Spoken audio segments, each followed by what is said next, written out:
Welcome to another audio commentary. This is Rojira, and I'm joined by my friend Amadeus Dredd for The Crow. Hi everyone. Today we're looking at one of my personal favourite films, not just sort of like in the horror action genre, but just one of my favourite films, period. And of course, unfortunately, this was Brandon Lee's last film. And Rod, do you think if Brandon Lee hadn't died, do you think he could have gone on to like be a big name actor? I definitely think so. I think this film would have been his breakout. He had done films, of course, before this one. I haven't seen any of them, to be honest, except for Showdown in Little Tokyo and the Kung Fu movie.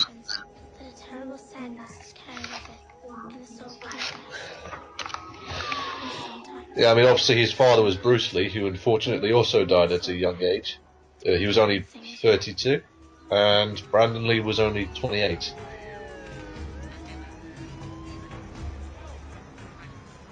Of course, we have Ernie Hudson, one of the Ghostbusters. Yeah, it's always good to see him in films, I think. It is. I think he's a pretty good actor. He was also pretty good in Congo, which Bruce Campbell is also in that movie too. He has a cameo. Groovy.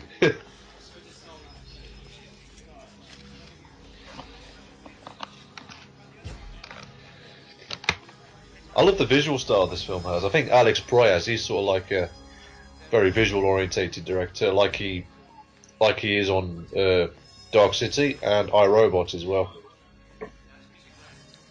Yeah, aside from The Crow and iRobot and Dark City, I haven't really seen many of his work. They're sort of like the three biggest movies he's done. He also did Unknown with Nicolas Cage, but well, that was got mixed reviews at the time. Sir, we gotta move her. Do it. Alright guys, let's do it. Devil's fucking night. What's the count so far? 143 fires. They're slacking off from last year. 3 hours to go, maybe they just slow start. It just sets such a tone and an atmosphere for this movie, you know. It's very, like, if you want to watch this movie, it's best to do it when you're up for something that's a bit of a down thing, you know. Like if you want to have a happy movie, you definitely shouldn't watch this one. Oh no, this isn't for. I don't care what her name is.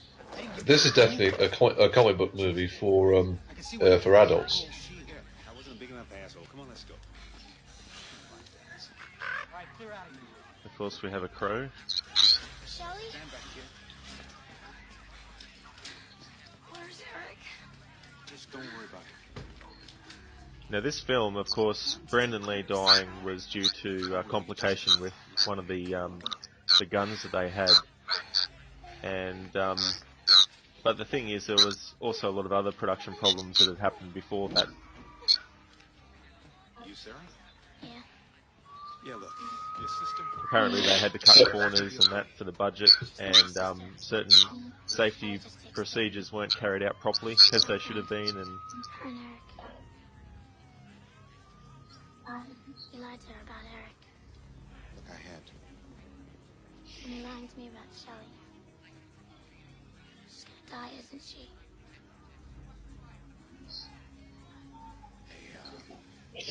It's interesting because I heard the film was originally meant to be a direct-to-DVD release, but then Miramax got a hold of it. It's okay. They upped a wide theatrical release.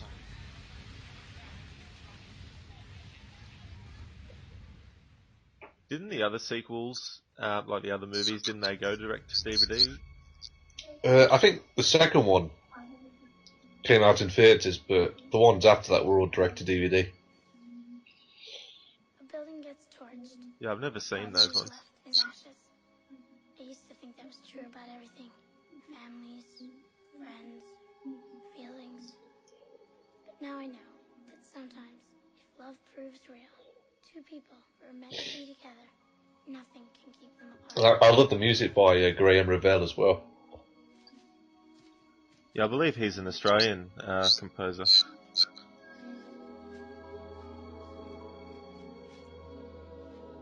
I quite like the child actress in this film as well. Well, she's not really a child; she's sort of like just bordering on teenage years, I think. I don't know if this actress has done anything after this, actually. Later. I know the same character. Oh, Sarah, she appears in The Crow 2, but I haven't seen The Crow 2 because, for me, like, this is sort of like a case of Highlander, where I like to pretend the sequels never happened, because I have seen one of the sequels, Crow Wicked Prey, which had Edward Furlong sort of like playing the main character in that, and it was just so meh. I thought, no, I'm not going to watch any other sequels. That's it. That's all I need to see. That's fair enough. And it's just a shame that some movies like this, they get terrible sequels. And it just keeps on going down and down and down. I mean, I haven't seen them myself either, so I might be not giving them any credit if they have any, but I think at a glance, this definitely would stand out the best one. How about some onions? They've been trying to remake it for quite a number of years. No, the remake's been cancelled, thankfully. Yeah, I heard that, but then I heard it wasn't cancelled, so I don't know what they're doing, but the latest news I heard was they lost another director on it. Oh, fair enough. Now, the actor playing T-Bird, the leader of the gang, he's David Patrick Kelly, and you might recognise him as Sully from Commando. That's it, and he was also in The Warriors as well. He's the one that actually is in the car with the beer bottles and clangs them and goes, "Warriors, come out to play." Yeah, he's a very good actor, especially in this, I think. Oh, he is. He was also in a 1984 movie called Dreamscape, which stars Dennis Quaid, and it came out the same year as A Nightmare on Elm Street, and shares a similar thing where people can be killed in their dreams.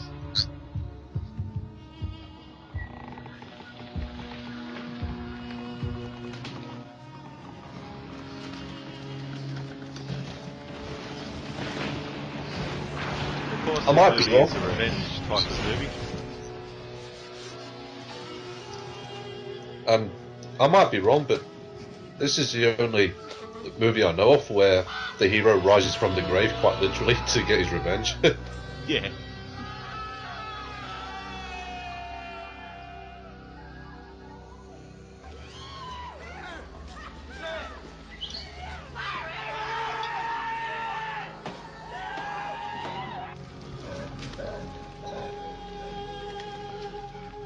Sort of been brought back to life to get vengeance. For me personally, more than any other comic book movie I've seen, this is, when I read it, it's like looking and reading a comic book. That's how it feels to me.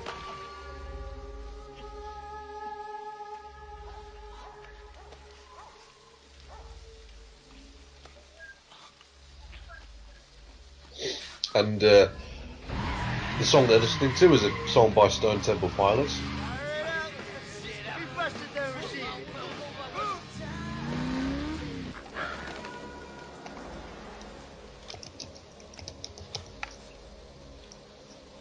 I really like the cinematography. Yeah, and the song was called Big Empty. I just remembered it. Like, I quite like that song, being a huge fan of Stone Temple Pilots. In fact, I like all the music on the soundtrack, actually. Yeah, it's been one of those things I've never really listened to the songs on their own. Like, I've only seen this movie probably about 3 times. The last time was back in 2008 or 9, I think. What was that?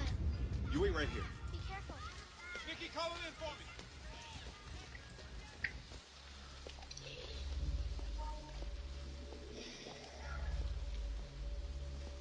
But there is a great video that someone put together that uses the song the song by Stabbing Westward called Why. Yeah, that's a great video. That is sort of like a great tribute to the... And the thing is, like, no music by Stabbing Westward was used on the soundtrack for this film. But music by them actually, like, quite fits this film quite well. Because they sort of, like, came out at the same time as sort of, like, industrial, sort of, like, kind of gothic rock was sort of, like, really popular at the time. So, Obviously, this film came out at that time as well, you know, which is why the, you know, like their music kind of fits with this film.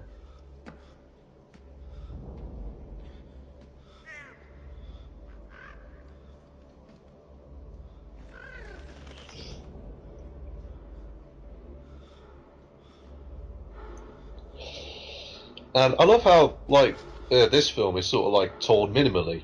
Like, you get to know everything, like, purely through just visual storytelling, which is kind of hard to do, but I think Alex Proyas does a good job of it.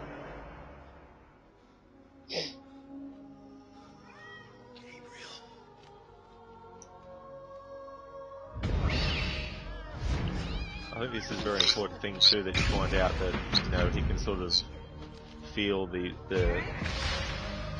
you know, pain and emotions and things, memories and things like that. Yeah. Let's redecorate.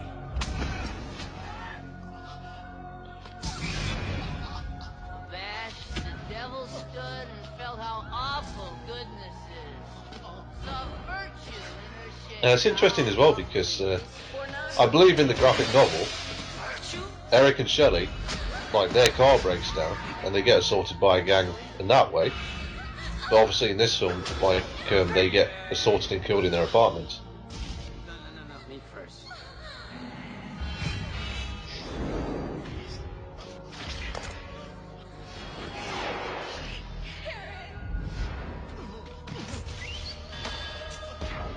I'm just getting chills watching this.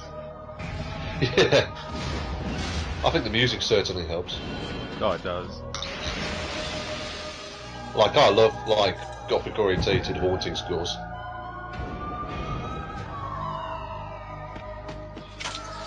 And I'm kind of, like, feel bad for saying this, but I know these are the bad guys, but I find them cool in one way as well.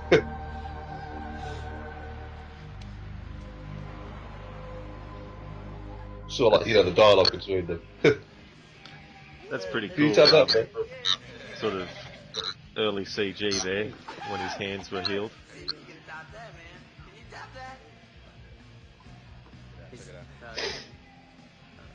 Here's to Devil's Night, my new favorite holiday.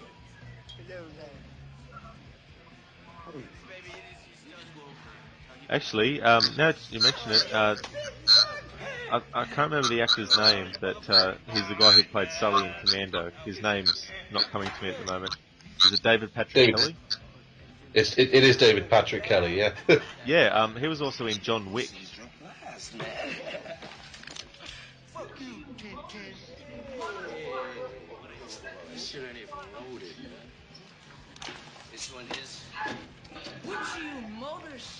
I'm trying to remember the name of the song in the background. I think it might be Darkness by Rage Against the Machine. I'm not really sure.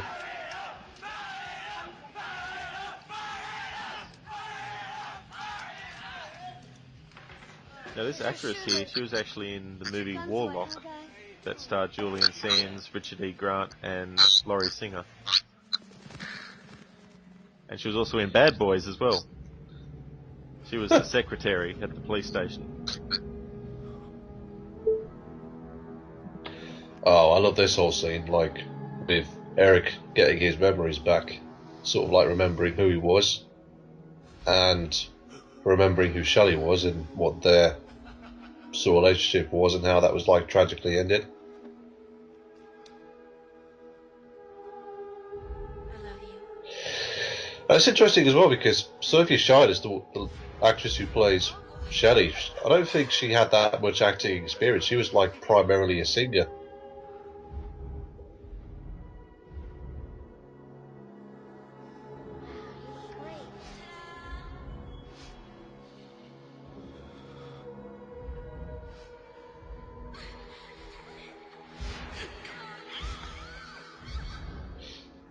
And of course, now we get this awesome moment when "Burned by the Cure" kicks in.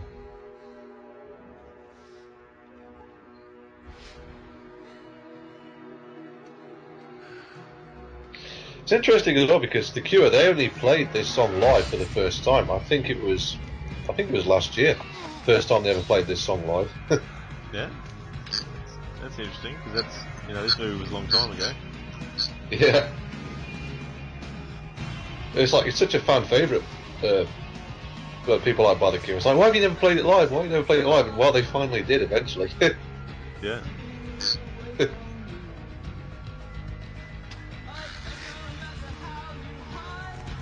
Eric's getting ready. He's now a Dark Avenger of the Night. That's it.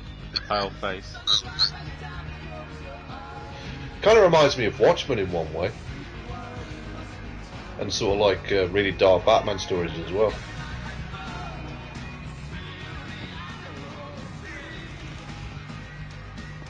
See, this is what I think, if they do another Blade movie, they need to keep to this kind of film. Like, I don't want to see Blade, you know, relegated to family-friendly status.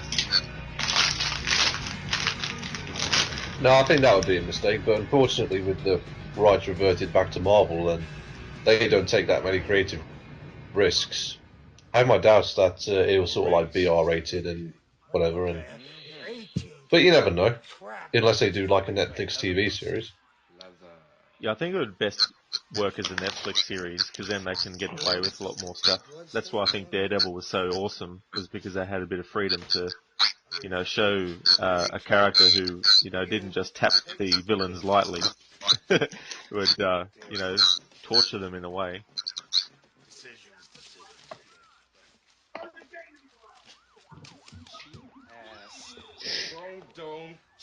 I think the actor who plays Gideon is called John Polito. He's sort of like a character actor. He's often played sort of like cops and mobsters over the years quite a bit. Oh,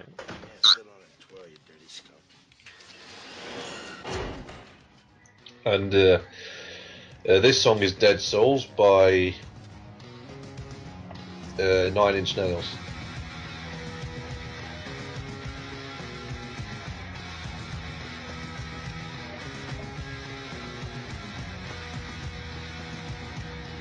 no, I haven't actually read the book, the comic book. So is there more backstory as to the crow, and as in the actual crow bird? I'm not really sure because I haven't read the graphic novel either. Yeah, I wonder if they go a little into the mythology of it.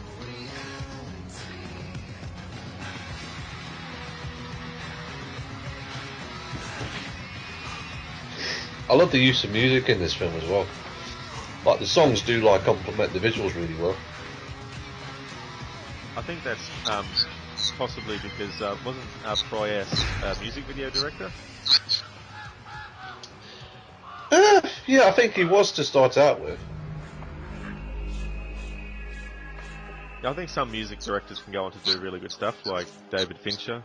He's another example. Oh yeah, definitely.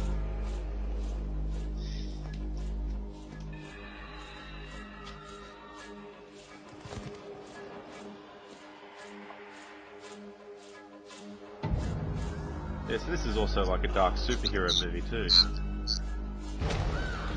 Oh, very much so.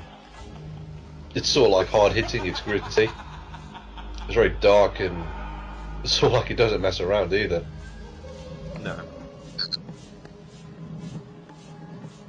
The fuck you all painted up for, crackhead, huh?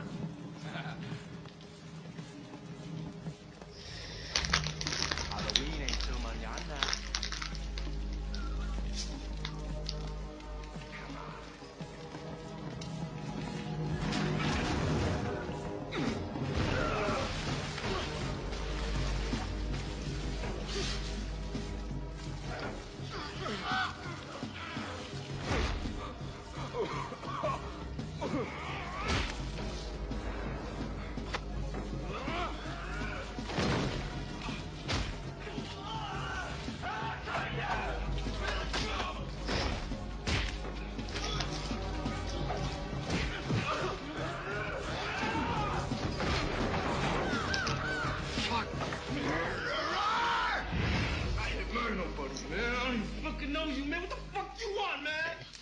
Tell me a story. A man and a woman in law a year ago. Motherfucking mind. Listen! I'm sure you'll remember. Bitch slap. You killed them. On Halloween. Yeah. Okay, Halloween, yeah. Some dude, some bitch, whatever, man.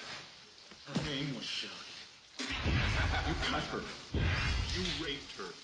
Shelley, yeah, I shanked her pink ass and she loved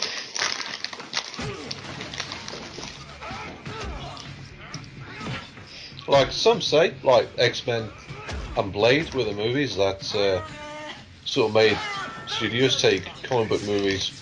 Sorry, studios and audiences take comic book movies seriously in the 90s, but I would argue this film had something to do with that as well.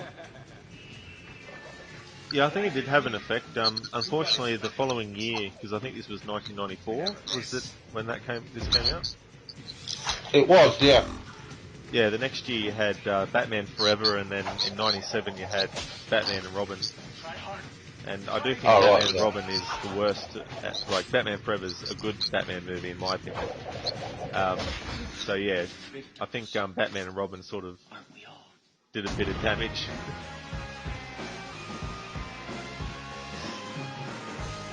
And this band here is a real life band called,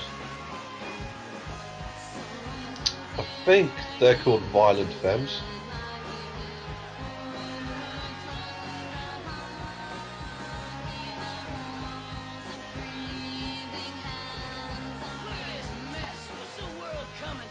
That singer's very attractive.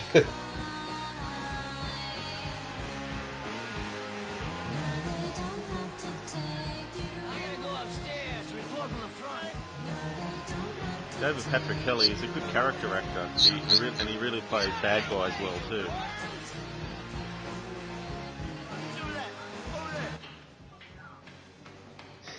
And of course here we have Tony Todd. Hey, guess what? Arcade games fell down when Candyman, Candyman, Candyman, Candyman. Has Tony Todd ever done voice work? He sounds like he'd be a really good voice actor. I think he has. I remember he also did this weird erotic movie that was on SBS one night. SBS is a channel here in Australia, and it shows weird films sometimes.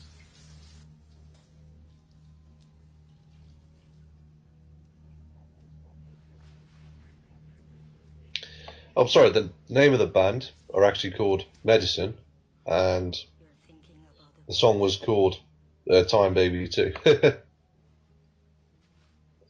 They're now inactive, unfortunately. They went, oh no, they came back in 2013. He said, childhood's over in the moment you know you're gonna die.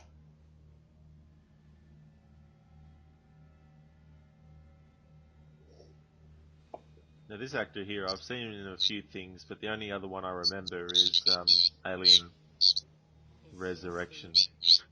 That is Michael Wincott playing Top Dollar. That's him, yeah.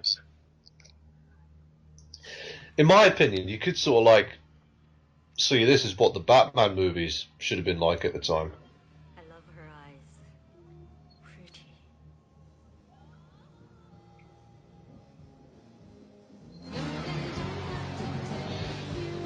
Yeah, they sort of, with Batman Forever, because that was 1992, I think. You're thinking of Batman Returns. Oh, Batman Returns, yeah. Batman Returns, of course, went so dark that they wanted to go a bit lighter for the next one.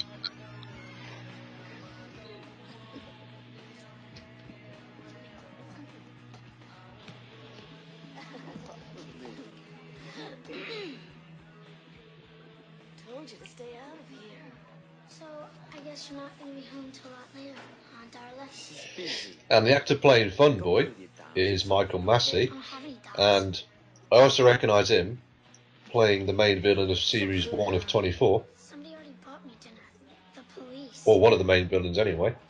And he unfortunately was the actor who accidentally killed Brandon Lee. Somebody already bought me dinner. The police. Yeah, there was, it wasn't the actor's fault, like, he didn't, like, apparently there was something that they didn't do with the ammo, and a bullet got lodged, and so the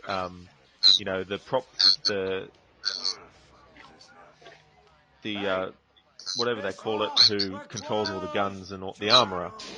The armorer wasn't on set, and I think they got someone else to check the gun, but they didn't realise there was a real bullet still lodged in the chamber or something.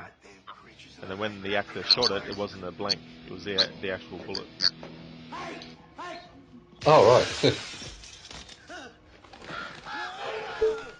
Suddenly, I heard a tapping, as of someone gently rapping at my chamber door. I love Brandon Lee's acting as well. He's sort of like the way how he says, "You heard me rapping, right?" You know, sort of like a really threatening kind of. Should have opened your doorway. You owe me a fucking new door. Yeah. I'm looking for something in an engagement ring. Gold. You're looking for a coroner. Shit for brains. I love the crazed look on his face as well. Yeah. Shit on me. Shit on me. Mr. Gideon, you're not paying attention.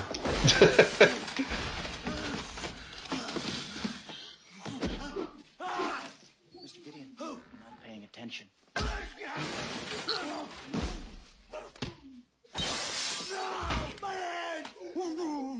I repeat, a gold engagement ring, yes? It was pawned here a year ago by a customer of yours named Tintin. He confided in me before he ran out of breath. Yeah. Death by knife. Sack of shit. It's Tintin. One of T-Bird's little helpers. I think you can rule out. Now the actor opposite Ernie Hudson, I've seen him in a lot of stuff too, as both a bad guy and a good guy. It doesn't look like the usual. I unfortunately don't really remember him from anything. You're a beat cop now. So be a beat cop. He's sort of got like the same acne scars that Robert Davi has. Shut your fucking mouth. What the hell do you call that? I call it blood, Detective. I suppose you write it up as graffiti. You can leave my crime scene now. I think there's an extended scene that does show Eric actually killing Tintin, but that was obviously cut for time. So I think we don't really need to see the death blow or anything. We just saw like the quick cut, and then we see Tintin's dead body, and I think that's all we need. That's right.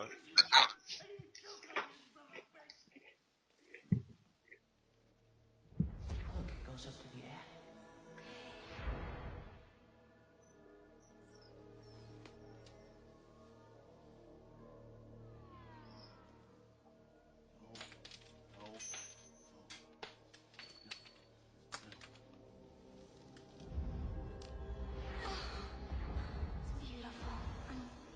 Now you could say in one way, Eric is sort of like a reverse Joker. He's got sort of like similar makeup, but instead of like sort of being a killer or sort of like a villain, he's the good guy.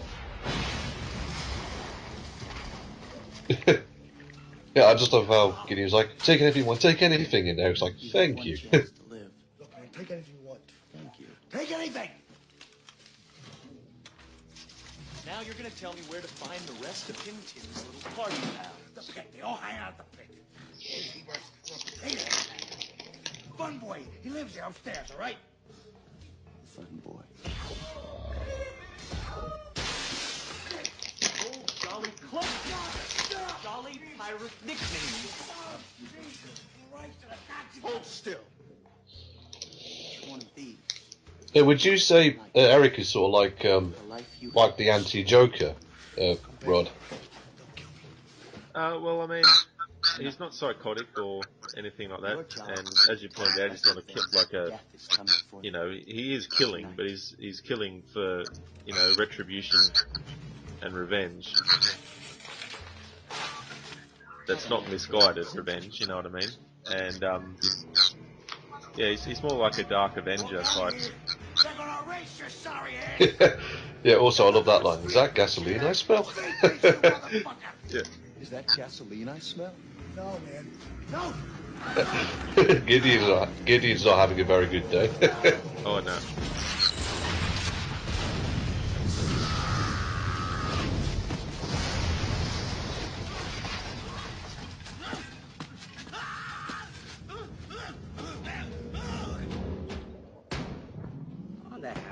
Joe. You know that. Root beer. I can't do anything. Your mom, technically, she's off right now. Police don't move. I said don't move. But the police always said freeze. Yeah. Police, don't move. I said don't move. And I say I'm dead. I thought the And I police move. always said freeze. Well, I am the police. I say don't move, Snow White. You move, you're dead. And I say I'm dead. And I move. One more step. I'm serious. Then shoot, if you will. Officer Albrecht. Are you nuts? Walking into a gun? You high? You don't remember me. What are you talking about? How about Shelley? Do you remember Shelley Webster? Webster is dead, my friend. I want you to move over to the curb there. Come on, real nice and easy. Come on, move it! Don't wait here for backup. It's getting too friggin' weird for me. Now, when I first saw this film, I didn't know where Do you know someone Eric named got Hubert? the long leather coat He from. had a friend who But, played with like, knives. it was only like, okay, when I was a bit older, I realised, oh, that's Tintin's coat. Oh And, yeah, yeah. and playing one of the looters in a cameo is the writer of the graphic novel, James O'Barr. They're all dead. They just don't know it yet. Get away from there! I love it when he said they're all dead. They just don't know it yet. Yeah.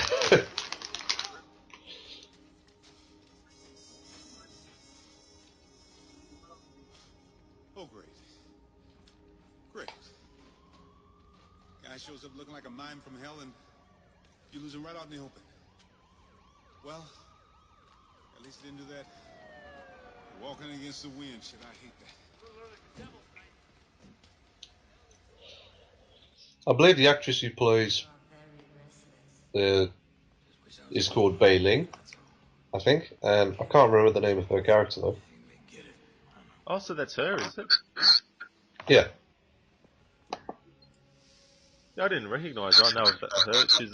Wasn't she like a model actress? I believe so, yeah.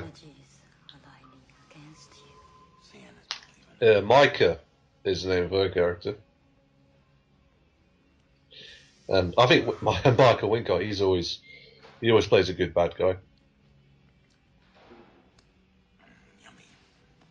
He's got that kind of voice too that suits that type of role well. Yeah. Gideon's pawn shop just So I gotta smoke a lot of cigarettes to get like that, but maybe that's just the way how his voice is. I mean, I don't know if Michael Wincott is a smoker or was a smoker. I got trouble. One of my crew got himself perished. Perished. Somebody stuck his blades in all his major organs in alphabetical. Well, gentlemen, by all means, we've got to have a little introspective moment of silence for dear old Tintin. You're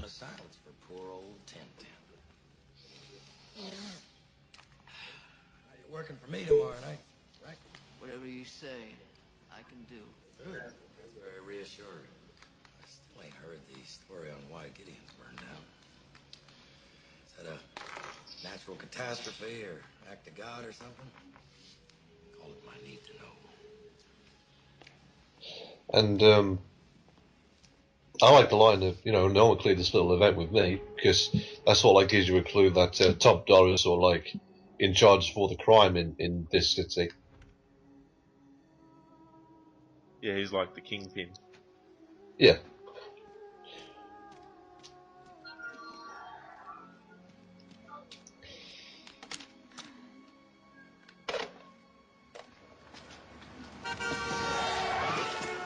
Go, you creep! I love Eric's guitar as well. Dickhead! Yeah. He couldn't have stopped. Give it a butt face. I could have made it. What are you supposed to be, a clown or something? I love this music here. Yeah. It's more like surfing and skating. Can't rain all the time. Just once. Can't rain all the time. Eric?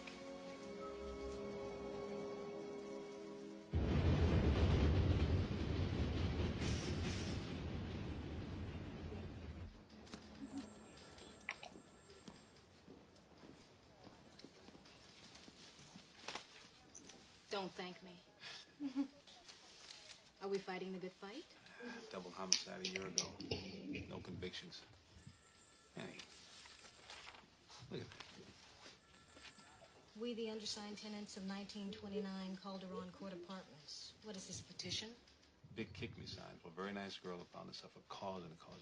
And of course, this reminds me of the scene from Superman 2, or the Richard Donner version of Superman 2, where Lois Lane, she sort of like sees a newspaper Last time you went snooping around in case when you of Superman, and she sort of like draws like Clark Kent's hat and glasses and sort of like suit onto Superman. She realizes, oh, Clark Kent is Superman, and Albert, he's doing like a similar thing here. You're gonna wind up working a school crosswalk.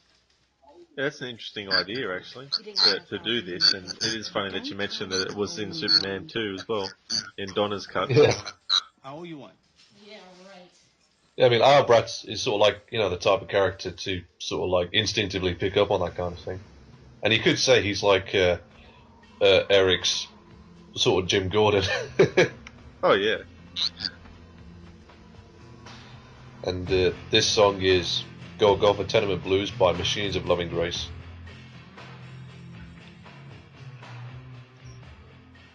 Like, I know I keep mentioning the songs, but I just think they're all just great songs. Get high and watch this whole fucking city burn. Yeah, I'm sure the soundtrack, when it was released, would have been popular too. Yeah. Got some great bands on there. Yeah, it would have boosted the individual bands' sales too, with people buying their albums. In the days before downloading. Indeed, when you actually had to buy the thing. There's a big fucking bird up there. Bird. Yeah, I love Michael Massey. Come here, bird. Bird. Bird.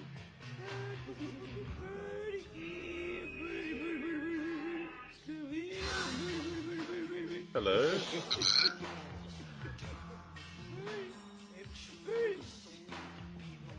Here, fun boy. What the fuck?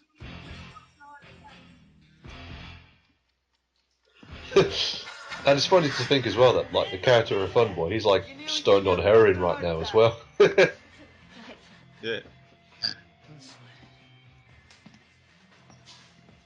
It's time for you to take your bird and leave, Frico. Like, shoot me, go ahead. I find that line ironic considering Take your shot. considering the fact that Michael Massey is the one who did accidentally kill Brandon Lee. Fucked up. You looking at me? You need professional help. I love this visual here.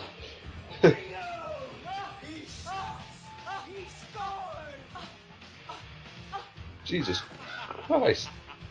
Jesus Christ. Stop me if you heard this one. Jesus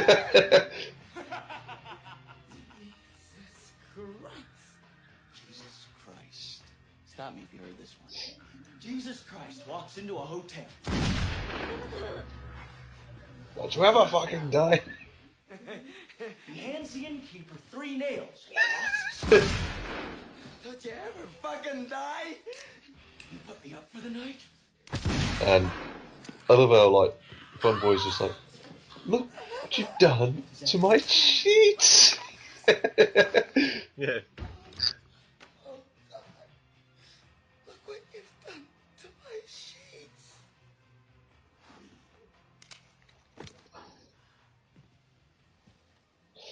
And here I think we're going to see Eric's more kind of sympathetic side.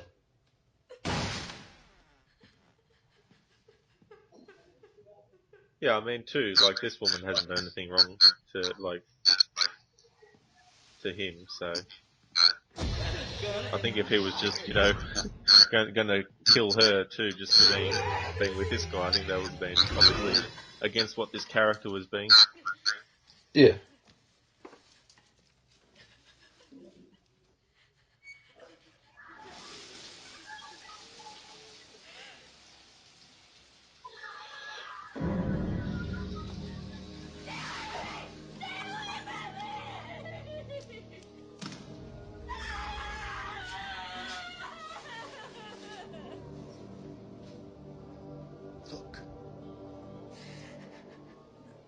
Mother is the name for God on the lips and hearts of all children.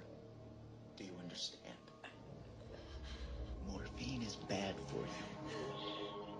So it just goes to show that Eric's not all about revenge. He will help people if he can. Yeah. Your daughter is out there on the streets waiting for you.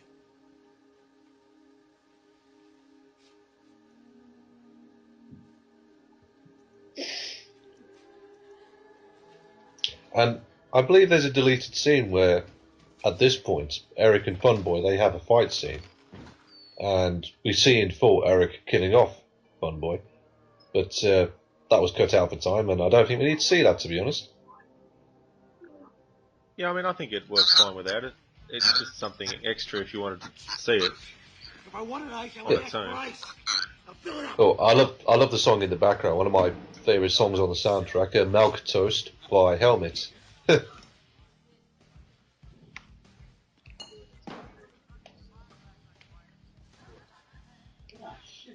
right. You burn yourself playing with matches? Fuck off. You have an appointment. Shit on me. Drink up. This is the first. Do I bow or do I curtsy? I get my friend here a glass of blood. Hey, good night. You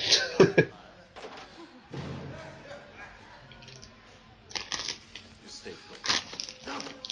I think Tony Todd, he sort of like brings a lot of presence. Yeah, he did such a great job in Candyman. I hadn't seen it for a very long time, and on first viewing I didn't like it that much. But last year I watched it again, and I actually enjoyed it. I thought it was much better on second viewing, and enjoyed it a lot He was more. he was in the Final Destination series as well. Oh, really? Because I've only seen the first three of those. Can't remember him being in the first three.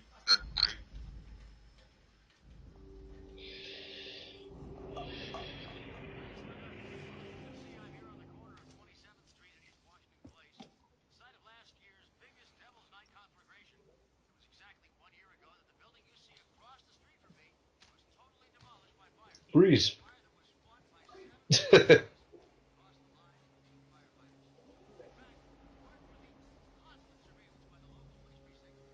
Freeze!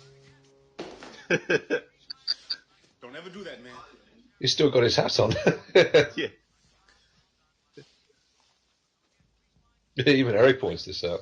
So your body, man, you died. You got buried. You still have your hat on. I gotta sit down. Shit. Holy shit. Say, You some kind of a ghost. you some kind of ghost? Boo.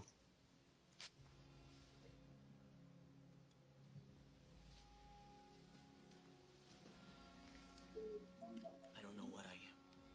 I need you to tell me what happened to us. Oh, you took a 6-story swan dive out of a window. She was beaten and raped. Died at the hospital. Hey, you ask, man. I mean, come on, read the file. Shelley Webster held on for 30 hours in intensive care, and the body finally just gave it up. I saw it, man. I couldn't do jack for her. Wow. So like, makes you really like feel sorry for it, like really feel for Eric, I think, and just like makes you want to see him get his revenge even more.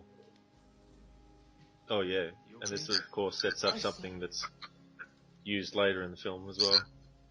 Yeah. You stayed with her the whole time. Yeah, well, you gotta understand something, right? I was hoping she'd come out of it, you know. I need something I could work with. Yeah. Why didn't you do something about it? What do you think of those people in that building? Even the ones who signed the petition would talk after what happened to you? I kept asking questions, and Finally got busted for sticking my nose where it wasn't wanted. This your wife? Yeah, well, not anymore. We're getting a divorce. It's funny. Little things used to mean so much to Shelley. I used to think they were kind of trivial. You shouldn't smoke these. They'll kill you. Nothing is trivial. I love that line about nothing's trivial. This is quite true. Yeah, I agree with that. You shouldn't smoke these. They'll kill you. You're gonna vanish into thin air again. So we're gonna vanish into thin air again? I thought I'd use your front door. Look, man, I'm sorry as hell for what happened to you and your girlfriend. Like a great little scene there between Brandon Lee and Ernie Hudson. I love this scene as well where Gideon's like,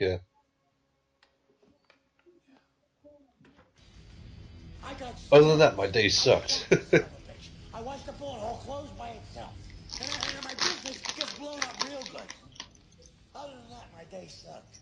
Yeah. I saw him too. He had a guitar. He winked at me before he jumped out a fourth-floor window like he had wings. Winked at you. Musician. What else do you see? So far, I haven't heard shit about what you're gonna do about all this crap. I mean, what do I get?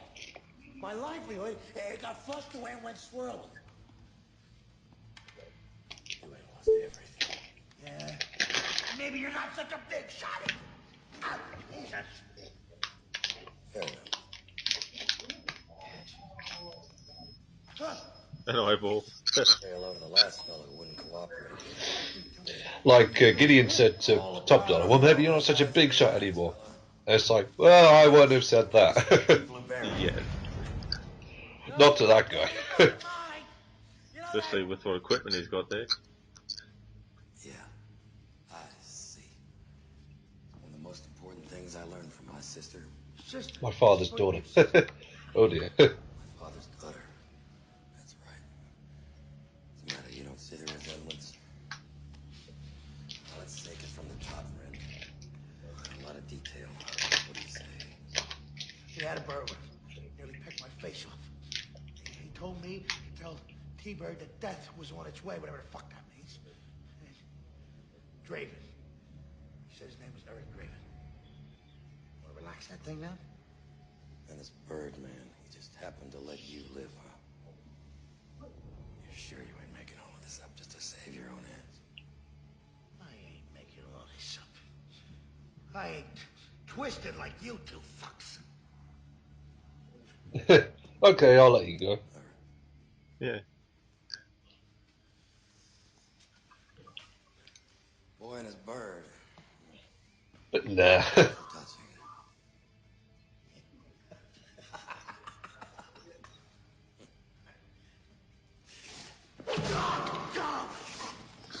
Oh, for fuck's sake, die, will you? Give me that thing.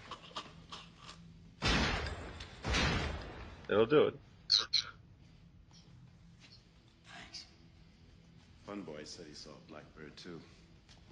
A big one. Do you know if Tony Todd has like provided his voice for, I don't know, video games or anything like that?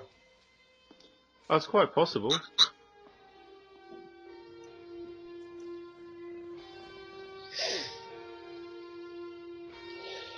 Yeah, according to IMDb, he has. For some Star Trek video games and Half-Life 2, Call of Duty Black Ops 2.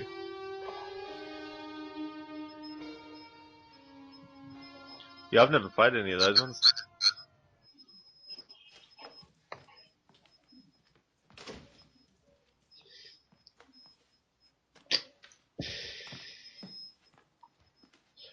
Can't beat vinyls.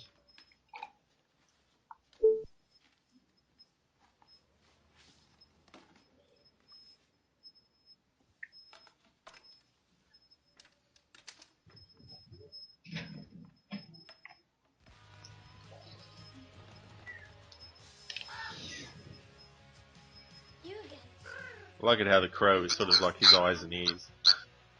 Yeah.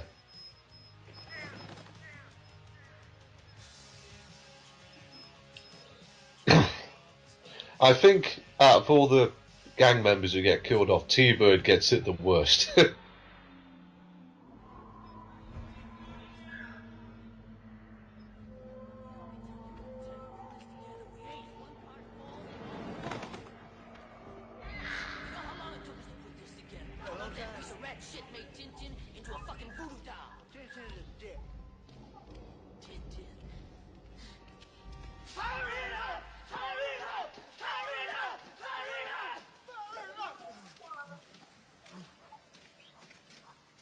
Got that little war dance.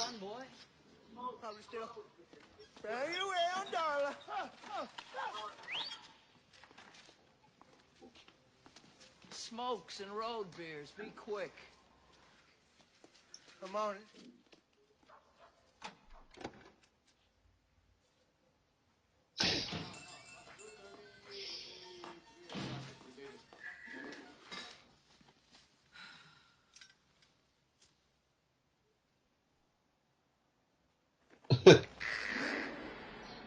Hello?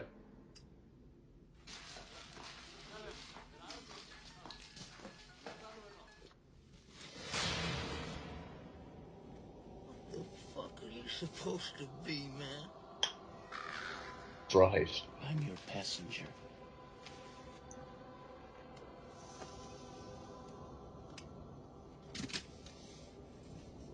Drive.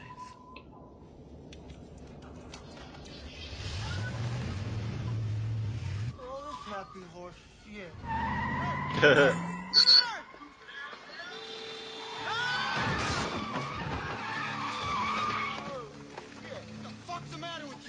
That's what happens when you don't look when you're going across the road. And that's what happens to you when you try and stop. After you've hit the person. Money? Drugs? I got it. I can use you. You did Tintin. I like how T-Bird's like trying to negotiate his way out, like, money? Drugs? I got it. It's like, well, no, he doesn't want anything. He just wants to... I hate this. I can't even call it cream legally. What the crap?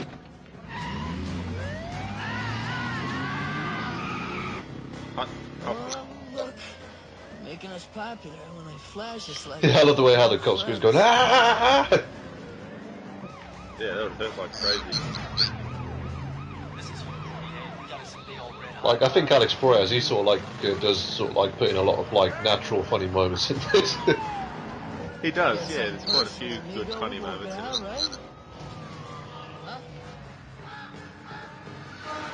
And it's not like a stand-up comedy routine. And to think all of this was filmed on a set as well, on a backlot. Yeah.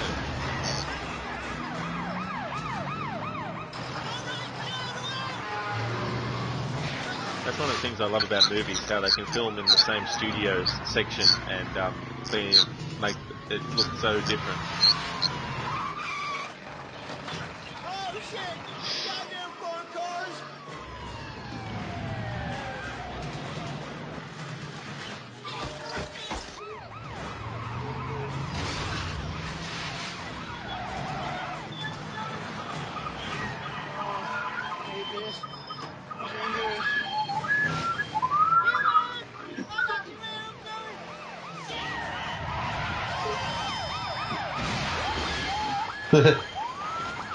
I love this scene. Just...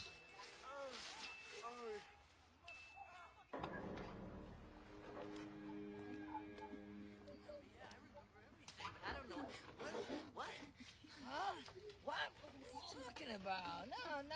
No. You mean that place downtown?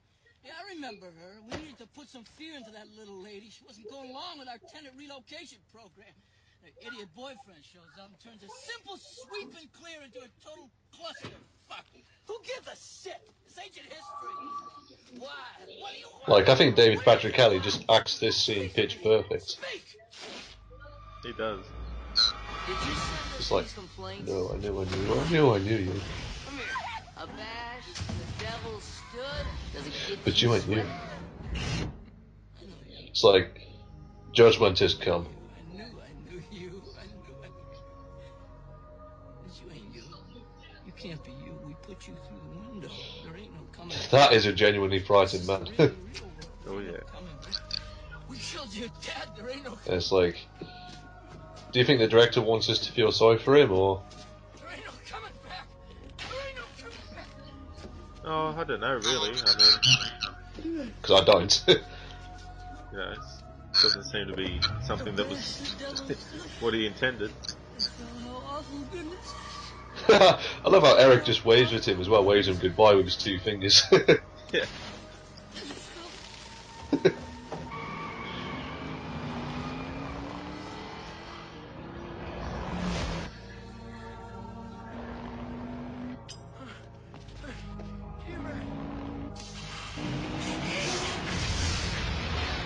There goes T-Bird.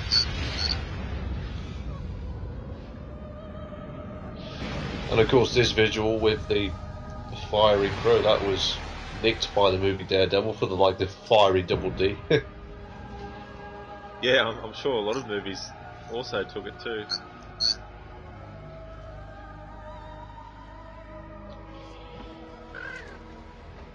Love how the crow just comes back onto his shoulder. Yep.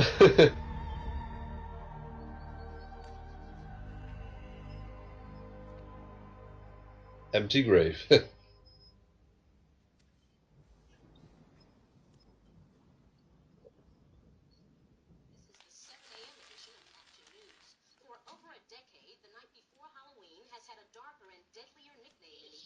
She's become a better mother now. Yeah.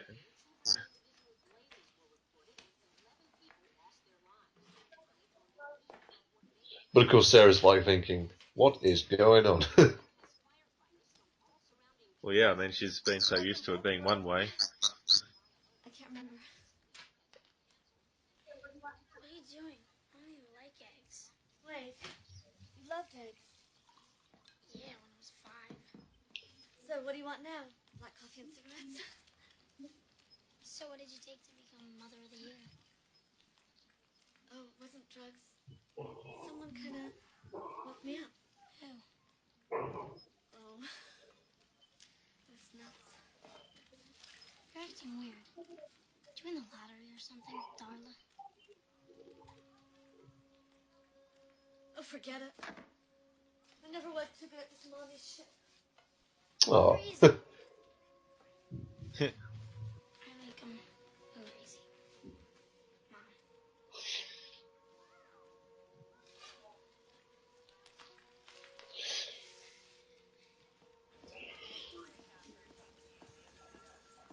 Hey, Alfred. It's the 3rd hit in your Not much left of T-Bird. We just fished this out of the river. He's fused to his own car. We're gonna have to ID his teeth. Name's T-Bird. Arson was his specialty. Looks like he zigged when he should have zagged. Case closed. Bull fucking shit. Come here.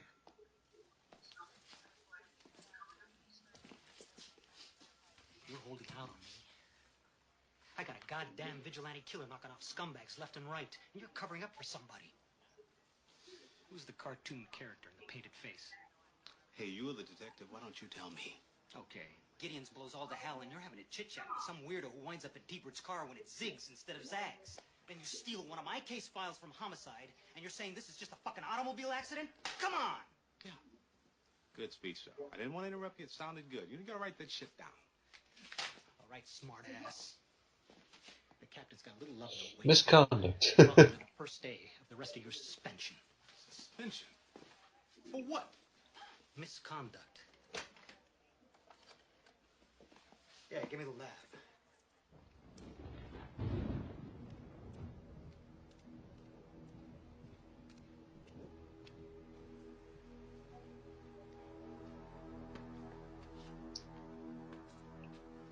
It's kind of interesting as well because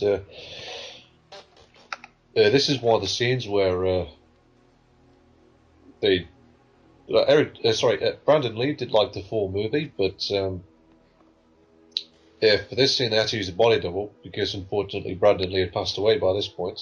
This is one of the scenes where they needed him for like close-ups and stuff. But this is all sort of like a scene where a body double is used.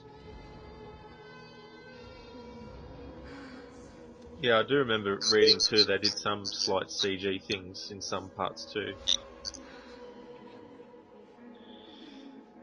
but nothing like they can do today. Like in the Star Wars prequels, they could paste someone's face onto a stuntman's.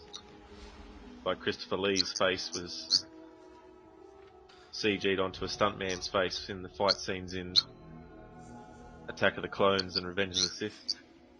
Yeah, that's right.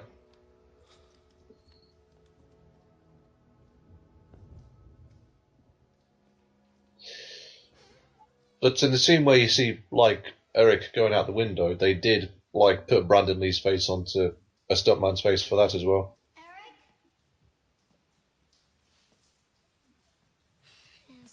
Yeah, because you've got to remember too, like Jurassic Park had come out by now, and that revolutionised CG, as well as Terminator 2 in 1991. Yeah.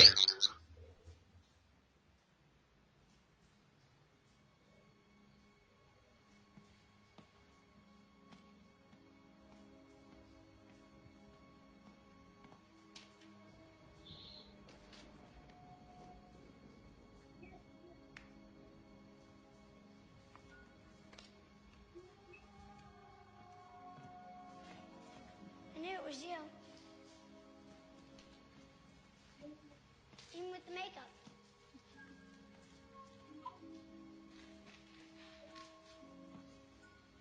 I remembered your song. You said, can't rain all the time. That is from your song, right? It's one of those hypnotic movies too. You find yourself being drawn into it a lot. Yeah, it's sort of like very atmospheric and very like visually story driven. And Graham Revell's score really sort of helps draw you in as well. Oh, it does. I miss you. And Shelley. It's so lonely all by myself. The hell with you. I thought you cared. Sir, do care. That's him! That's him! Yeah. That's him. That's him. But he looked different. He was all painted up white like some kind of dead whore. I seen him. T-Bird, he sent me in for some road beers, right? And he took him away, but I chased him down. We watched his videotapes and played backwards in slow motion. Oh, T-Bird, it's you, buddy. We ought to just videotape this, play it back in slow motion. Yeah, this guy's very off his rocker. Drunk and hyped up on amphetamines would be my guess. Yeah. 3 out of 4. He's working his way back to the speed freak right here. It's not fair. It's Bumboy's fault. That boy was out of control. T-Bird, he came in here, weighs them both, and now this ghost gonna kill my ass next. It ain't no ghost. This ghost gonna kill my ass next. This ghost gonna kill me. It ain't no ghost. They have all arrived. Watch it. We might need him. Ghost gonna kill my ass. Like, calm down.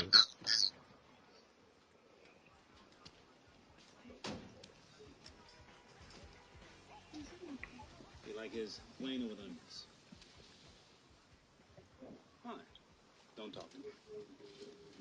When someone's dead, they can't come back, can they? That's what I thought. Are you referring to anyone in particular? I just think I'm nuts. Yeah, well, then maybe they'll have to lock us both up. You see him too?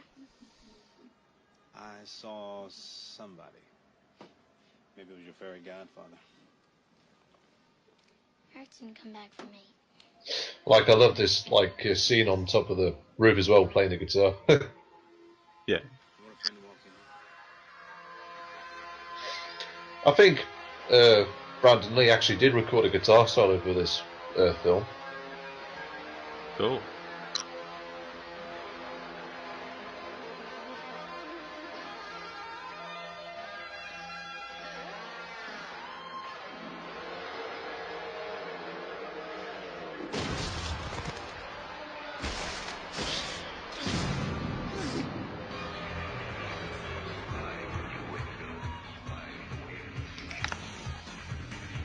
And this band is called My Life in the Thrill Kill Cult.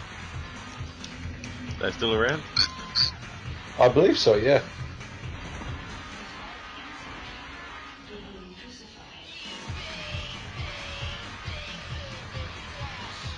Yeah, it's funny, this is kind of like a period in music that I didn't really hear until, well, I mean, I saw this movie and heard it, obviously, but it didn't sink in at the time.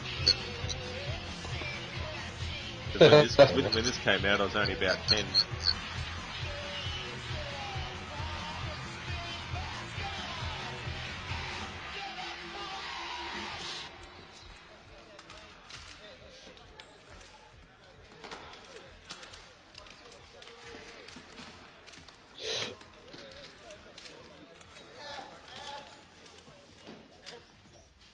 Boys, seems our friend T-Bird won't be joining us this evening on account of a slight case of death. Want to sit down? Well. Devil's Night is upon us again. So we throw a little party, start a bunch of fires, make a little profits. I like the pretty lies. Problem is, it's all been done before. And of course, Top Dollar's like tired of like the whole routine Devil's Night thing. Like, Only reason to quit. people don't like respect him as much as they did, and like the residents just kind of like got used to Devil's Night as well. Oh, yeah.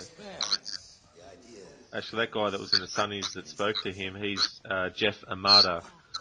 He's a stunt coordinator and stuntman that's worked on a lot of movies, and he is also in a lot of John Carpenter films and did the stunt coordination on those movies too.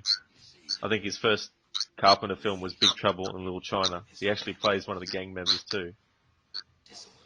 Oh, sweet. I imagine he would have worked as a stunt coordinator on this film. Quite possibly, yeah. Devil's Night greeting cards. You know what they got now? Devil's Night greeting cards. Isn't that precious? The idea has become the institution. Time to move along. You don't want us to do light my fire time for the whole city. No, I want you to set a fire so goddamn big the gods will notice us again. That's what I'm saying. I want all of you boys to be able to look me straight in the eye one more time and say, "Are we having fun or what?" Hey, you! Huh? What's your name, Skank? You don't feel that? I feel like a little worm on a big fucking hook. I feel like a little worm on a big fucking hook. Well, boy, your mama must be damn proud of Gentlemen. you. The hell that thing get in here? I love like Brandon Lee's little mannerisms as well, like just the way how he like jumps up and sits on the table. Yeah. Just perches.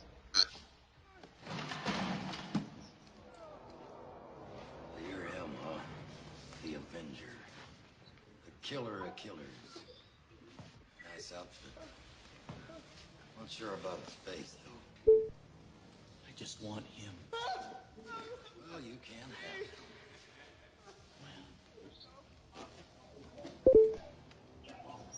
I see you have made your decision. Now let's see you enforce it. Oh, this is already boring the shit out of me. Kill him!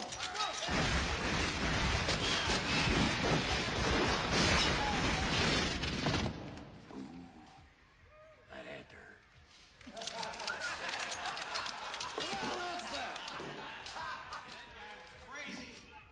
I don't think so. That's it, he's not done. He's gone.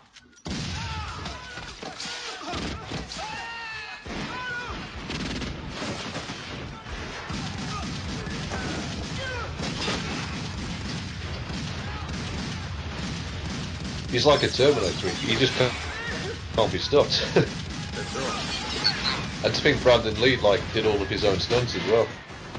Yeah.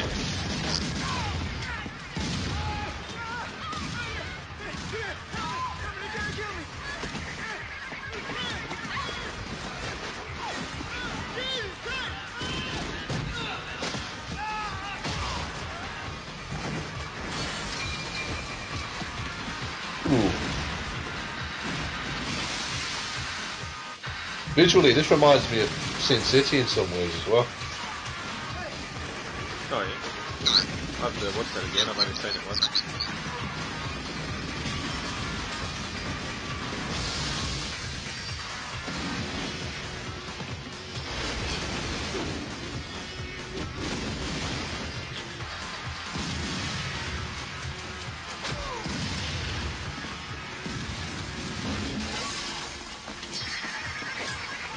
No swords.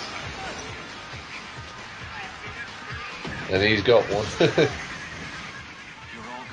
Yeah, it's such a great action scene as well. Oh, it is.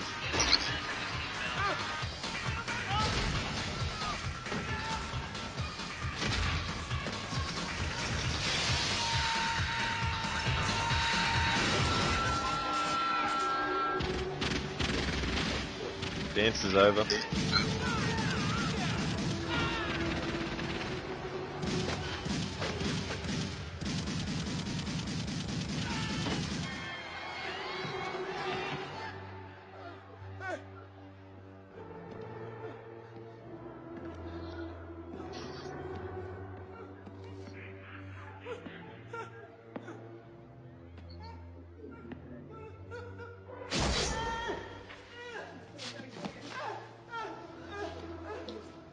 Guess it's not a good day to be a bad guy, huh, Skank? What up, Skank? That Skank right there. Bye, Skank. Skank's dead. That's right.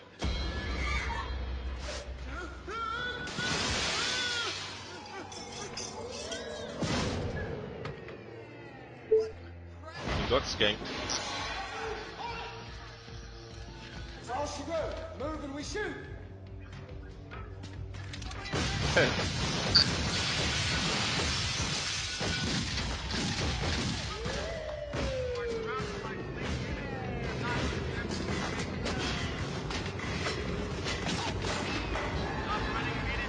Holy shit.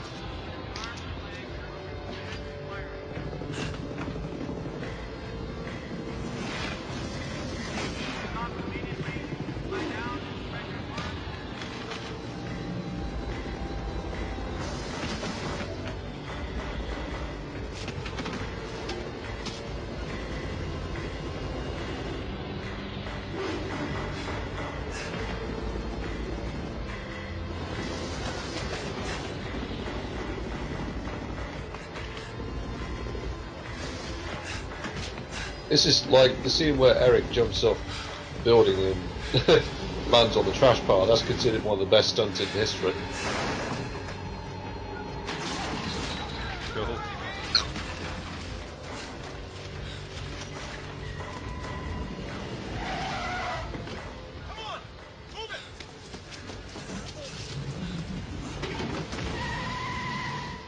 My advice, next time duck. So many cops think they're giving away donuts. I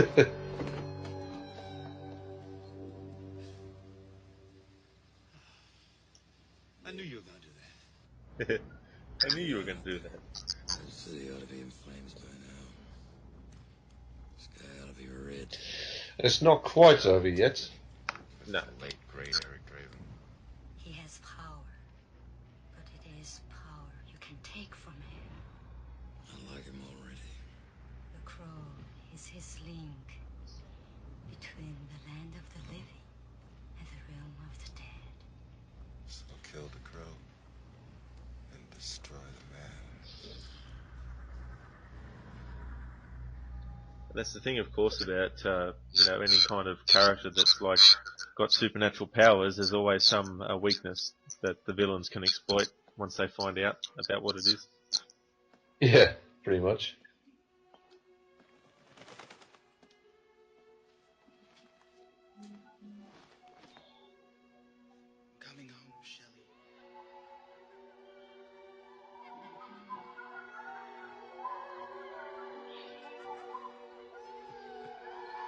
Kids dressed up for Halloween. Yeah, Halloween.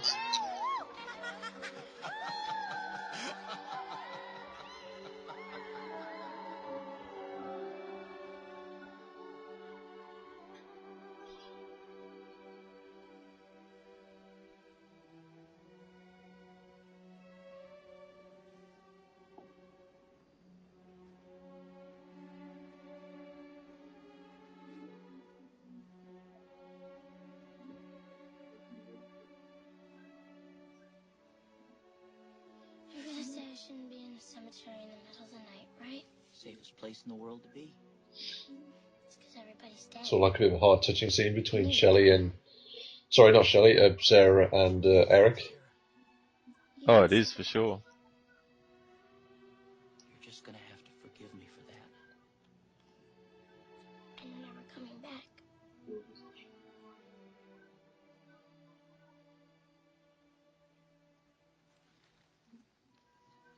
I gave this to Yeah, the Shelley. movie certainly has more than just action in it. It's got a lot of tender moments too. Yeah, which adds so much to the characters. Oh, it does for sure. This way you'll always remember her. I'll never take it off.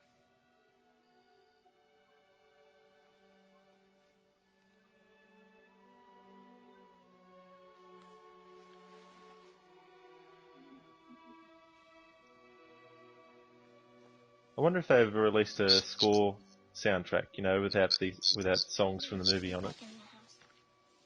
I believe they have, yeah. There is one. Cool. It is a great album, you know, sort of like industrial rock and metal songs. Yeah.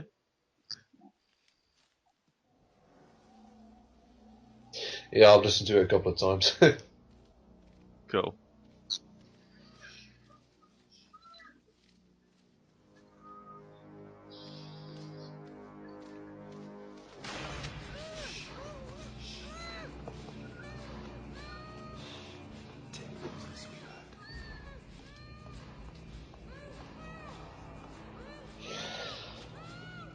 I love how the final fight scene takes place in a church.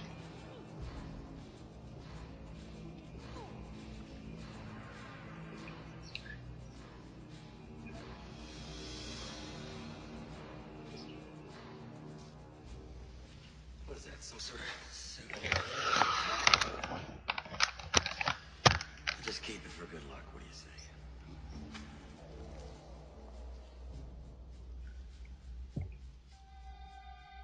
Her eyes are so innocent.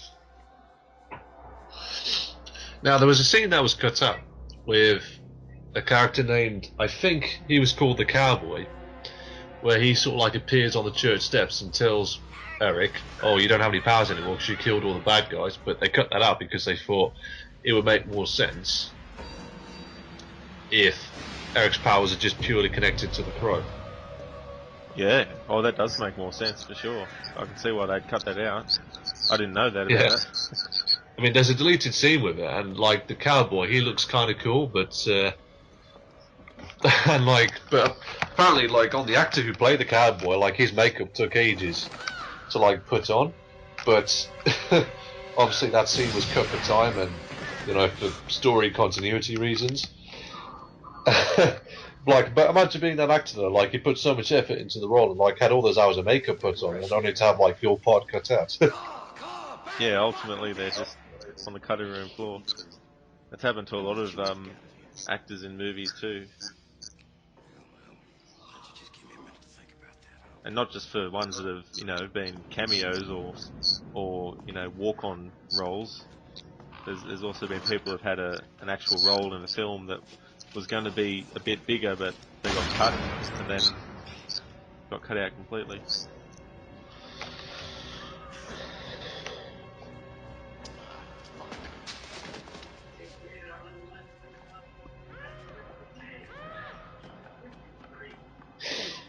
Well.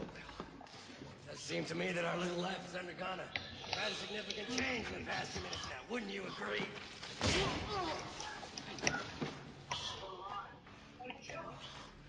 The ghost should bleed just fine. He's still alive. I kill it. Bye bye, Bernie.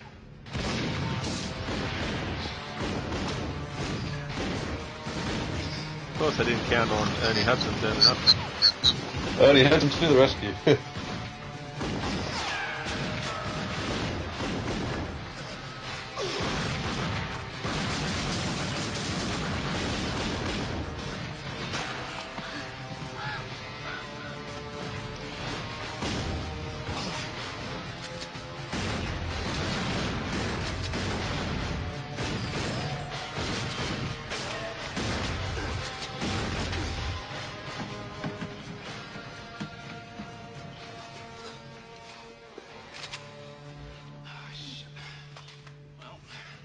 Just came by to pay my respects, and here you are getting all shot up again. They've taken Zebra. How many?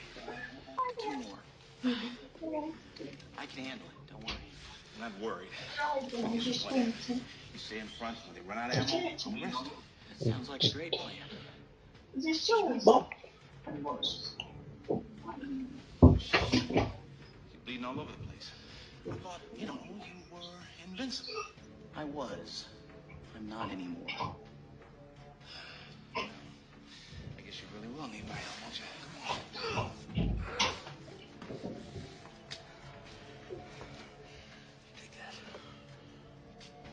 Like, I love the soundtrack for this final scene as well.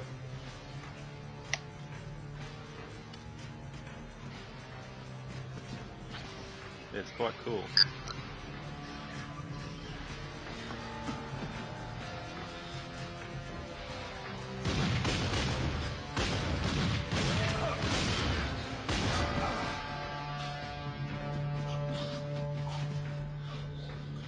You were supposed to stay behind me. And of course, Micah thinks she can control the crow, but that turns out to not be the case. Yeah.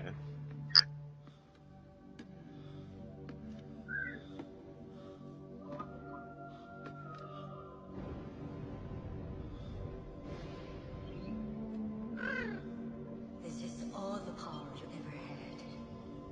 Now it is mine. Pity, there's not more time. Now, you could say Eric still has some control over the crow, and sort of told it to do that. Picked her eyes right out, and she falls to. Whoa, that's quite a grisly way to go, I have to say. Yeah. Of course, now we get this cool final confrontation between Top Dollar and Eric.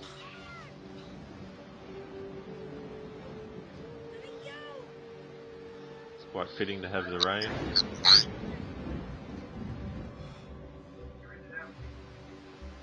But can't rain all the time. Let her go! That reminds me of The Dark Knight when Batman says to the Joker, "Let her go," and the Joker says, "Very poor choice of words," and throws Rachel out the window. Yeah, and as soon as he does that, Batman goes running straight for her. Yeah. As opposed to Batman in Batman Returns, when he just lets the Ice Princess fall off the roof without even trying to get to her or use his grappling hook on her. Yeah, exactly, yeah. I think this is quite a good, satisfying final confrontation.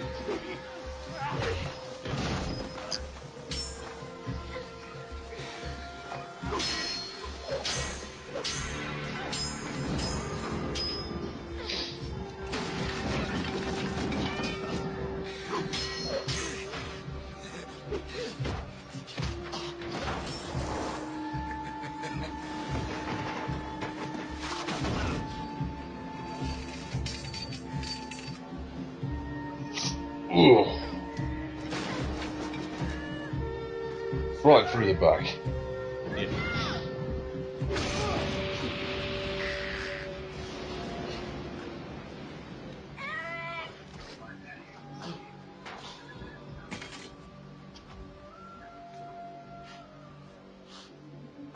My daddy used to say, every man's got a devil, and you can't rest till you find him. What happened back there with you and your girlfriend? I cleared that building. Hell, nothing in this town happens without my say-so. So I'm sorry if I spoiled your wedding plans there, friend. But if it's any consolation to you, you have put a smile on my face. You got a lot of spirit. 30 hours of pain. I am gonna miss you. I have something to give you. I don't want it anymore. His revenge is complete. 30 hours of pain. All at once. All for you. It's quite a grisly visual of Top Dollar impaled on the gargoyle.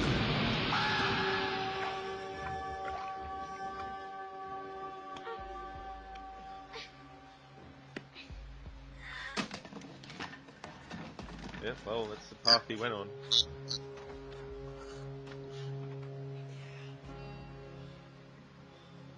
Yeah, I quite like the idea of him giving him 30 hours of pain that he, that Shelley felt, that he had collected through touching Ernie Hudson's character. And Are you alive? God, I need a cigarette.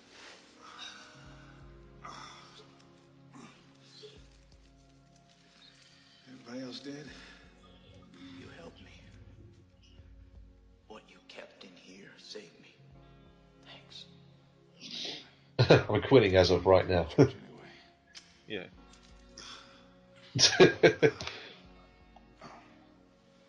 Oh, yeah.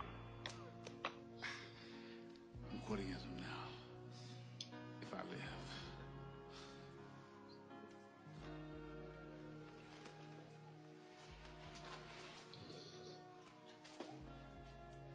Stay with him until help comes. He doesn't.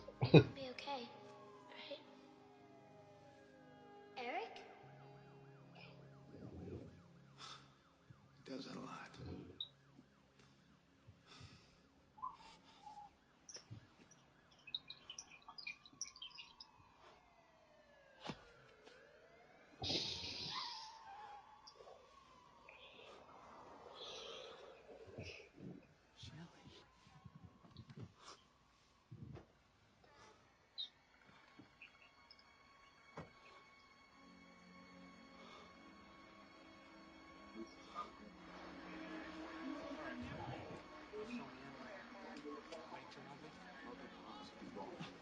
At least it stopped raining, huh? Can't rain all the time. No, I don't believe it. Is nightmare your fault, Albrecht? We keep going home. I'm okay. Want to tell me what's going on? Your vigilante's up on the roof. You missed it. Get him out of here.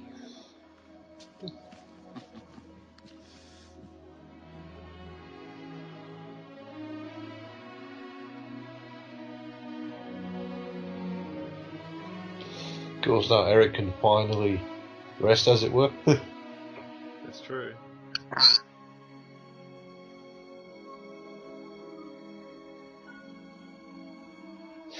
And the thing I don't get is, like, this is sort of like quite a complete ending, but I don't know why there was a TV series that served as a sequel to this, and there was also like Crow 2 as well, that also served as a sequel, and Crow 3 and 4. It's like, that's just a little bit ridiculous, I think. And whereas to me, this film always felt as though it was meant to be a one-off. Yeah, unless there's something about the Crow itself that's might be a thing that's existed for a long time and sort of comes along and picks people who have had some sort of traumatic death that's been at the hands of of other people. Is to never stop loving them. Buildings burn, people die. Oh, Eliza, for Brandon and Eliza, like Eliza Hudson, I think her name was Brandon Lee's fiance at the time, unfortunately. Yeah.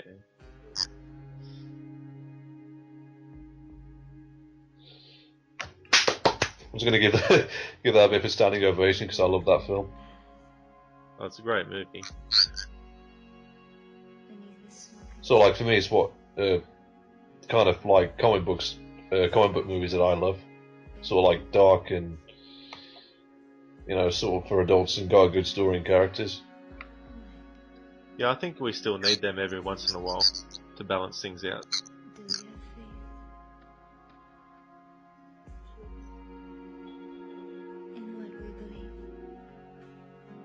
But yeah, it's just a shame that this, of course, has a similar thing with Heath Ledger, where you've got a death that's associated with the movie, and I think a lot of people say, well, The Dark Knight was only successful because Heath Ledger died, and it's like, well, if he still had lived, his performance would still be the same in the movie.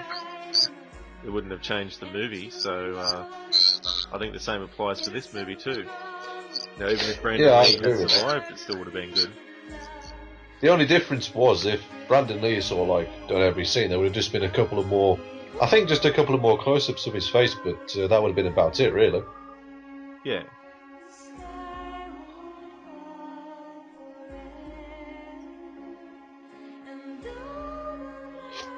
So, Rod, what would you say your final thoughts then? I still think it's a great movie, and even though I haven't seen it a lot of times, it's still one of those movies that when you do see it, it really has an effect, and I think it's quite effectively shot. The soundtrack's awesome. A lot of tender moments and that, which fit quite well. And yeah, I like the idea of him being able to kind of touch things and get memories or things like that from them. And I really do think that was a good way to sort of get rid of the villain at the end, was just to pass on all that pain that he had felt through touching Ernie Hudson's character, who of course was with Shelley all that time and got all that pain, all that energy and that kind of thing. So I think that was quite a good thing that they worked into the script, into the story. I don't know if that's in the original version, like in the comic book, but yeah, so overall a solid film. Yeah, I agree with that completely, and it's one of my personal favourite films of all time, and I think it sort of like fits into the Halloween motif, for the commentaries we were doing this month, and I'm glad that we could do it as well. Yeah, no, it's definitely a good experience. Like, it's one of those movies that does have an impact.